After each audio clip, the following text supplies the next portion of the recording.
Bonjour, bienvenue sur ma chaîne. J'espère que tu vas bien. Alors en général, j'aime bien faire une méditation pour la pleine ou la nouvelle lune. Mais cette fois-ci, la pleine lune se passe de manière un petit peu particulière. Alors bien que je ne sois pas astrologue, je comprends quand même certaines choses au niveau des planètes et que donc les alignements planétaires au moment d'une pleine lune ou d'une nouvelle lune vont évidemment avoir une influence sur nous. Ce qui est très particulier ici, c'est que en fait il n'y a pas de planète aujourd'hui, pas aujourd'hui au moment où je filme cette vidéo, mais aujourd'hui 1er octobre, jour où cette vidéo va sortir. Et que donc, eh bien, c'est assez particulier parce que on n'a qu'un astéroïde qui s'appelle Chiron. Alors apparemment, Chiron, il est là pour un petit peu remettre de l'ordre, de ce que j'ai compris. Alors, je ne suis pas astrologue, donc je peux faire des erreurs. Par contre, s'il y a une chose que j'ai bien comprise, c'est que c'est aussi un temps d'introspection, que c'est un temps pour se poser les bonnes questions aussi. Pourquoi? Parce que ce qui se passe en ce moment, ça peut avoir des répercussions sur le long terme. Et si tu te souviens de ce que je t'avais dit il n'y a pas très longtemps, eh bien je te disais que pour les décisions de court terme, on pouvait les prendre fin septembre, donc des choses qui nous engagent sur quelques semaines, voire quelques mois, que les décisions à moyen terme, donc quand je dis quelques semaines, quelques mois, c'est jusque 3-4 mois. Moyen terme pour moi, c'est entre 3-6 mois, peut-être 1 an. Mais que pour les décisions à plus long terme, il fallait attendre plutôt le mois de novembre. Et ici, on arrive au mois d'octobre, on est au mois d'octobre au moment où tu regarderas cette vidéo. Et donc ça veut dire que pour les décisions à moyen terme, on y arrive tout doucement. Puisque c'est une question de d'une dizaine de jours à peu près, si je me souviens bien. Mais donc ça veut dire aussi que c'est vraiment le moment de se poser les bonnes questions. Parce que si ce qu'on fait maintenant va avoir des répercussions à moyen, voire à long terme, ça peut être quand même vachement important. Donc, moi personnellement, je travaille énormément au niveau du lâcher-prise depuis le mois de mars en fait. Et je dois dire que la situation dans laquelle on vit a été vraiment une leçon de lâcher prise dans tous les sens du terme. Mais à côté de ça, ça a été aussi une leçon d'ancrage assez importante. Pourquoi? Parce que j'ai des convictions que je n'oblige personne à partager, bien entendu, mais j'essaye autant que possible de ne pas me laisser emporter par la vague médiatique, parce que si c'est bien de s'informer, c'est bien aussi de le faire avec discernement, de vérifier les informations, de ne jamais prendre tout ce qu'on te dit au pied de la lettre. Particulièrement, et là je vais peut-être me faire censurer la vidéo pour ça, mais tant pis, c'est pas grave, de vérifier aussi ce qu'on te dit dans les médias mainstream. Pourquoi? Parce que si tu prends le temps de lire un petit peu, non seulement le contenu, mais les titres, ils sont capables de se contredire soit dans le même article, soit dans la même journée, si c'est pas dans les 24 heures qui suivent. Donc personnellement, je vais chercher des sources d'informations ailleurs, que je recoupe avec ce que je vois sur tout ce qui est mainstream, donc les médias, les quotidiens habituels, tout ce qu'on nous dit aux conférences de presse, etc. Entre autres, bien évidemment, je ne parle pas que de cela. mais je vais aussi chercher mes informations sur ce qu'on appelle des médias alternatifs. Par exemple, j'aime beaucoup une chaîne qui s'appelle Nerea TV et qui m'a vraiment appris beaucoup de choses, qui me fait vraiment évoluer personnellement. Si tu es dans la spiritualité et le développement personnel, je pense que c'est une chaîne où tu vas trouver beaucoup de choses qui t'intéressent. J'ai appris beaucoup de choses avec quelqu'un que beaucoup de monde qui vient d'Angleterre considère comme un gros taré. Et là, j'ai un petit peu de mal à parler de son nom parce que je sais qu'il y a des choses qu'on ne peut pas dire sur YouTube, même si c'est censé être totalement libre.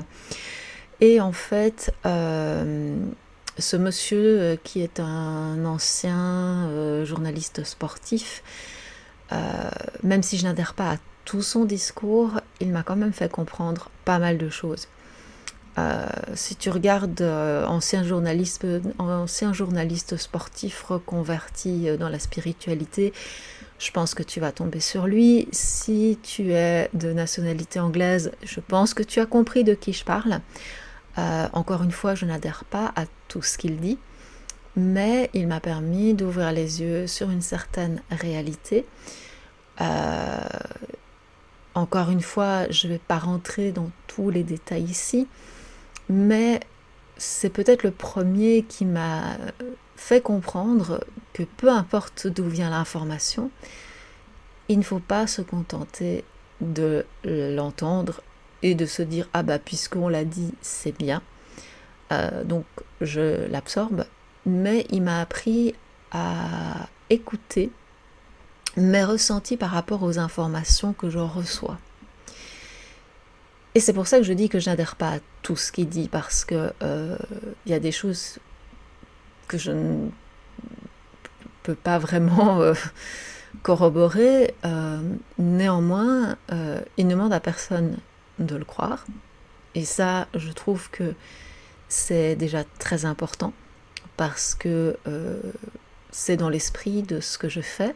C'est-à-dire que moi, je partage. Ça plaît, ça parle à quelqu'un, c'est bien. Si ça parle pas, c'est pas grave. Moi, je suis là pour transmettre des informations. Et je pense que ce monsieur aussi. Il n'y a pas que lui, mais voilà, c'est vraiment lui qui m'a fait prendre conscience qu'il fallait chercher. Quand on voulait comprendre, il fallait chercher. Je suis aussi de temps en temps ce qui se passe sur In5D. Ils ont un site in5d.com et une chaîne YouTube. Et donc tout ça pour te dire que c'est pas toujours évident quand on n'a pas la même vision d'une situation que celle qui est reflétée dans les médias traditionnels. C'est pas toujours évident de séparer les bonnes informations des mauvaises. En tout cas, de prendre ce qui est important et de laisser de côté ce qui ne l'est pas. Parce qu'il y a des fois où j'ai vraiment envie de me taper les cuisses en rigolant, tellement ce que je vois est ridicule. Ça semblera peut-être pas ridicule à certains, et ça, ben voilà, ok, pas de problème. Mais y a des moments où je pleurerais de rire tellement c'est aberrant ce que je lis, mais bon. Peut-être que toi aussi, de temps en temps, ça t'arrive, donc voilà. Et en fait, où est-ce que je veux en venir avec tout cela? Eh bien, c'est que le fait de prendre un petit peu de recul, de ne pas m'immerger quotidiennement dans le monde comme je le faisais jusqu'au printemps, et de ne pas être collé aux chaînes d'information. Ça, je le faisais déjà pas, mais bon, voilà. J'ai jamais été accro aux infos, et le fait de ne pas avoir la télé, ça aide aussi pour ne pas être collé en permanence à tout ce qui se passe. Alors bien sûr, je m'informe parce que voilà, j'aime quand même bien voir un petit peu ce qui se passe, Mais clairement, moi j'ai l'impression qu'on nous prend tous pour des cons en ce moment, que ça fait des semaines qu'on nous prend pour des cons, et que bah, c'est pas prêt de changer à moins que nous, on change. Et donc moi j'ai commencé ce changement intérieur en essayant de garder ce qu'on appelle la voie du milieu, c'est-à-dire ne plus prendre parti, faire mon travail, faire ce qui me semble juste, partager ce qui me semble juste, dire ce que je pense quand j'ai l'impression que ça pourrait être reçu ou si j'ai l'impression que ça peut aider quelqu'un. Mais je suis plus dans une optique de convaincre, ni même de faire changer les gens, parce que j'ai trop de boulot avec moi-même.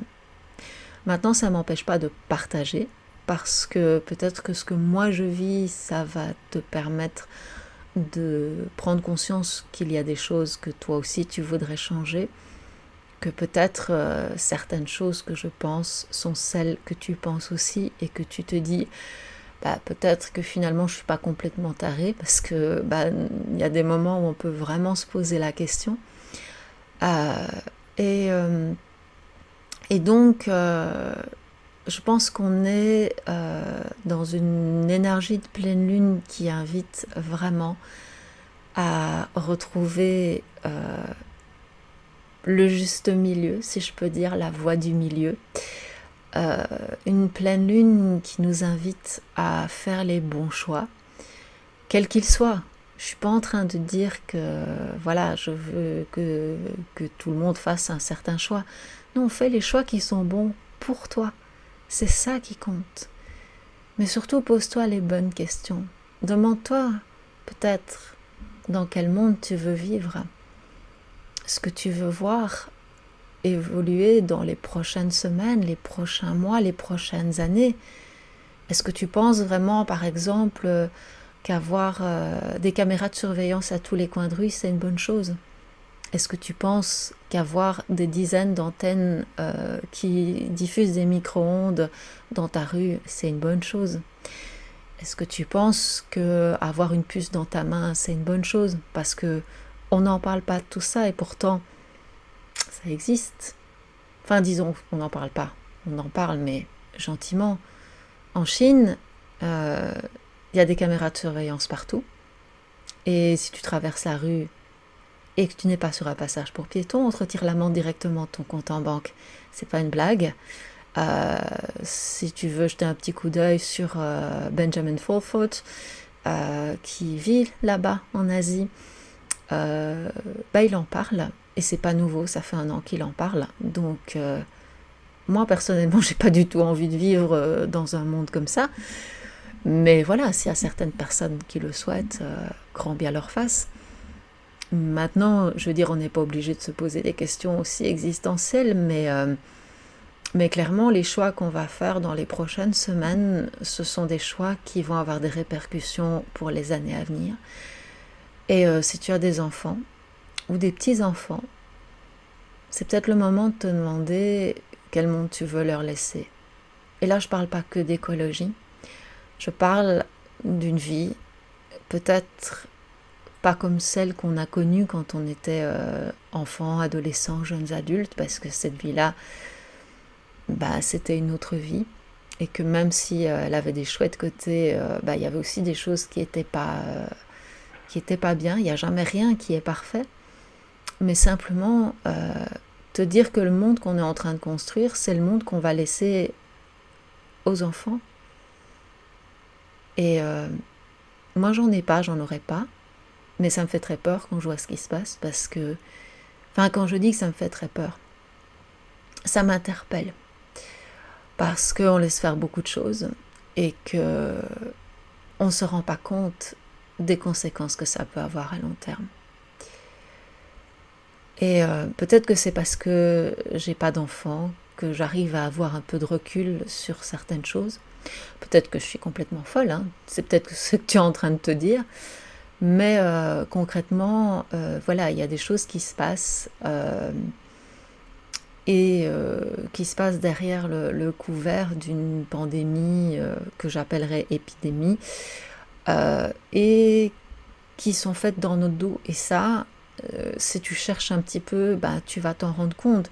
Tu vas te rendre compte que pendant qu'on nous bassine avec un virus qui est clairement à peine plus mortel qu'une grippe, parce que j'ai vu les chiffres hier, et je parle d'une bête grippe classique, je ne parle pas de la grippe espagnole, je parle d'une bête grippe classique. Pour le moment, on est à peine plus haut. Mais que pendant qu'on nous bassine avec tout ça depuis des semaines et des semaines, non seulement l'Europe a donné le feu vert pour que Bruxelles devienne une smart city, donc c'est-à-dire une cité connectée, avec de la 5G partout, et que les bourgmestres ont reçu clairement la consigne d'appliquer. Alors, qu'est-ce qu'on peut faire encore si nos gouvernements font des choses pour leur petit profit personnel et que nous, pendant ce temps-là, on subit? Bien sûr, on peut payer des collectifs pour faire des actions en justice, mais si ça va dans le même sens que certaines actions en justice que j'ai vues de commerçants qui étaient en faillite à cause de tout ce qui s'est passé pendant les dernières semaines et les derniers mois, et qu'on a débouté sous prétexte que non, vous n'aviez qu'à faire ce qu'il fallait, démerdez-vous, c'est votre problème quelque part. Moi, ça m'inquiète un petit peu parce que voilà, si on ne prend pas les choses en main, je crains quand même qu'on arrive sur des situations qu'on n'a pas souhaitées et qu'on regrette. Alors, je suis peut-être partie un petit peu loin de la pleine lune. C'est peut-être aussi parce que ça devait sortir. Parfois, il y a des choses qui se passent comme ça et ça sort et voilà. Mais concrètement, voilà, ce que je voulais juste dire, c'est fais attention à tes pensées si tu peux.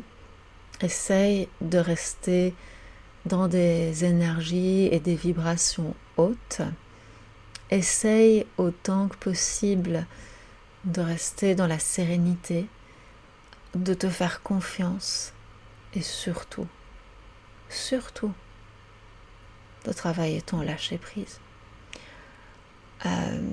Encore une fois, ça ne veut pas dire qu'il ne faut pas agir, qu'il ne faut rien faire, parce que y a des choses où il faut quand même réagir, où il faut montrer qu'on n'est pas d'accord.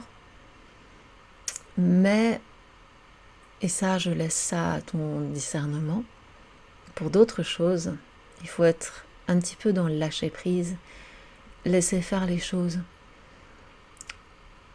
C'est pas toujours facile parce que on a envie que les choses aillent dans un sens qui nous semble plus positif, plus favorable.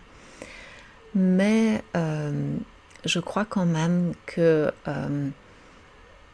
même en lâchant prise, on peut cultiver une forme de positivité et de voir un avenir qui n'est pas celui qu'on veut nous dessiner. Parce que je pense réellement que même si les actions concrètes sur le terrain sont efficaces d'une certaine manière, la meilleure manière de voir certaines choses qu'on ne souhaite pas ne pas se réaliser, c'est aussi de ne pas s'en occuper, de ne pas leur donner d'énergie. Et donc, c'est aussi une des raisons pour lesquelles j'ai pris du recul par rapport à certaines choses dans lesquelles je m'étais engagée, parce que je ne voulais pas continuer à nourrir cette énergie que je ne souhaite pas avoir près de moi, et que du coup, je continue à suivre ce qui se passe pour voir ce qui nous concocte. Mais j'ai plutôt tendance à imaginer un avenir où on est libre, un avenir où on est ouvert, on est dans l'amour, dans le partage. Alors oui, ça fait bisounours, je sais, mais j'assume. Parce que je pense qu'on est en train d'oublier l'être humain, qu'on essaie de faire de l'être humain un petit robot, Et tant qu'il y aura une étincelle de vie en moi, eh bien, je ferai tout ce qui est en mon pouvoir pour que l'être humain reste un être humain avec des sentiments, avec des émotions et avec une capacité de créer ce qu'il a envie de créer. Voilà, je suis un petit peu... parce que c'est quelque chose qui me touche vraiment beaucoup et donc voilà. C'est aussi pour ça que je fais tout ce que je fais. Parce que je veux pas... Je veux qu'on reste des êtres humains. Et je veux qu'on reste libre, la tête haute. Et qu'on soit aussi puissant qu'on devrait l'être en réalité. Merci pour ton écoute. Je crois que je vais m'arrêter là parce que sinon je vais pleurer.